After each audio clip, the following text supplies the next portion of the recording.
Today's lesson is on SOL 716, which is our properties. And properties, I'm just going to be honest, are just things you have to memorize. There's not really math as far as the operations, add, subtract, multiply, divide. You just need to recognize what is happening when you check out both sides of the equal sign.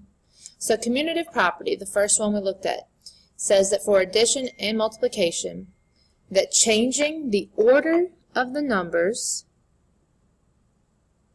does not change the answer. For example, 5 plus 4 equals 9, and 4 plus 5 equals 9. It doesn't matter that we literally changed the order that they're wrote in.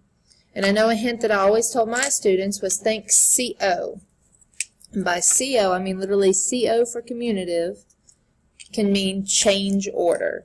That you have changed the order of your numbers. So CO, change order. Now, the next one we looked at was the associative property.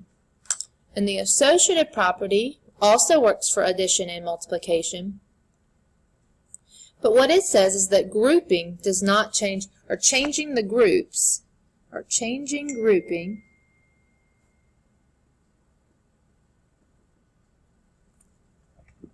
does not change the answer. So if your parentheses move, so if you want to make a note in associative, it's when the parentheses move.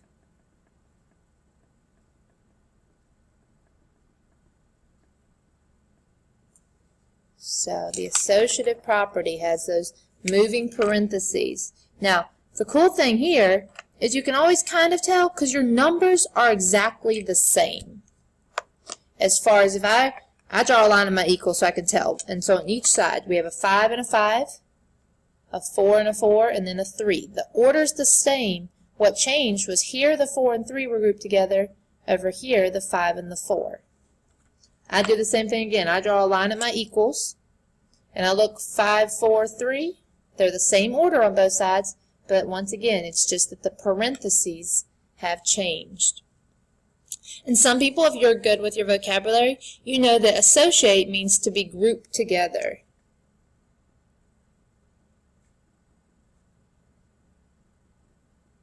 So if we're changing who we're associating with, we've literally changed who we are grouped together with. And subtraction and division will not ever work for commutative or associative. So if you see a division or subtraction, you know that it's probably not with commutative or associative properties.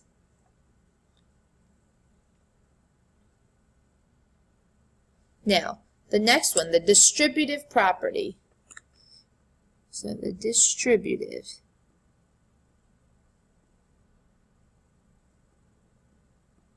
The distributive property states that the product, so we know we're dealing with multiplication because that word product means multiplication, of a number and the sum or the difference, so the addition or subtraction of the other numbers equals the same thing. So if you look, basically in distributive, you're always going to have a number outside of the parentheses that's being multiplied. So in this case, the 5 is being multiplied. And it doesn't show us a direct number. It just shows that it's being multiplied with parentheses.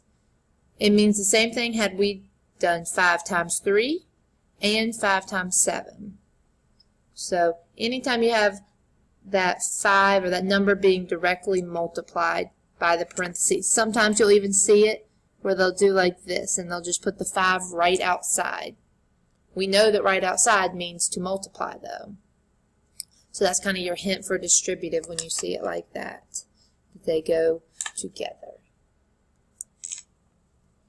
Now, the next two properties are identity properties. And if you think identity, think about your identity. You can change your look, who you hang out with, but who you are is still the same. So the additive identity is the one that literally means what do you add if you want something to stay the same. And it states that the sum, so that adding of any number and 0 is equal to the same number. So I just want to highlight that the additive part, additive identity, is when you have the sum of any number and 0. If you add anything to 0, it's additive identity. Whereas multiplicative identity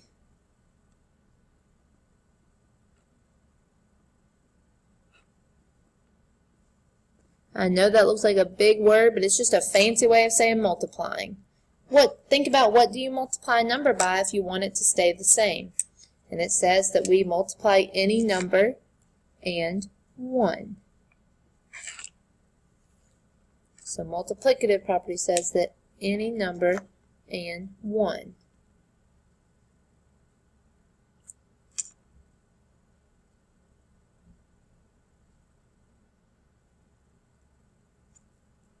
Now the next one is another additive, and it's an inverse. We just talked about this when we did integers, how opposites, the negative and positives were opposites. Well, that's what this one says, additive inverse.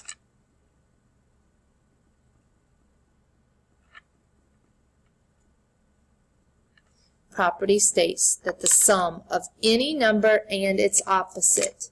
A number and its opposite, guys, we just talked about the opposite means that one's positive and one's negative is going to equal 0. So 5 plus a negative 5 equals 0.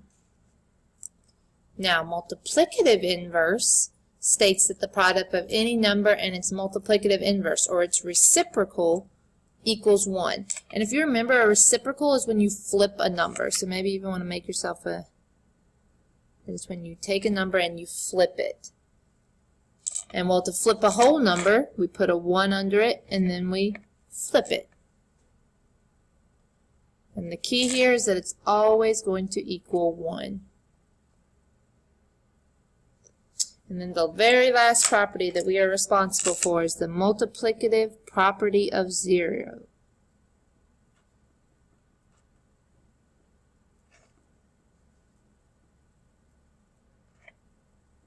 And that is a fancy way, but if you pick it apart, it makes sense. Multiplicative, fancy word for multiply, and 0. We're multiplying by 0.